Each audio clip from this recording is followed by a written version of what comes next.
We've come to the end of the first week in the course Introduction to Project Management. Before moving on to the next week, let's recap the key areas that we touched on this past week.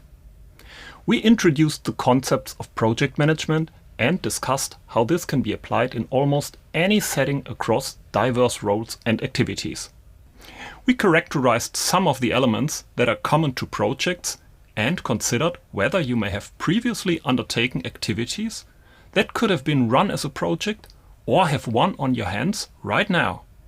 We also reviewed a series of scenarios where project management could be implemented to ensure a better overall result, with fewer surprises along the way.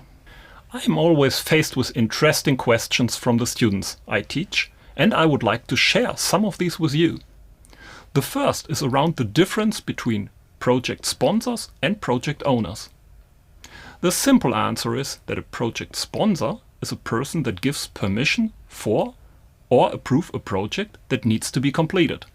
In other words, it may be your boss or your manager giving you a project to complete. A project owner is a person that initiates a project. As an example, if you independently choose to start a do-your-own project, you are the project owner. Another question that I often get asked is, what is a high-level plan? Think about the high-level plan as the overview of key points that define what the project is about, who will be involved in completing the project, and the key success factors. I always tell my student that it is a bird's eye view on the project, which means that the project manager can have a whole picture of the project before he or she starts breaking it down to smaller achievable goals. It is also worth noting that high-level plan can be referred to as a project brief or a project charter. The final question for this week is, where do I start? This is an interesting question that will be answered in more detail as you progress through the course. I always tell to my students, start with what you know and then take time to figure out what the problem needs to be solved. Once you've figured that out, you can then begin determining your options for move forward and start planning. To end off, let's take a minute to prepare you for next week's lessons.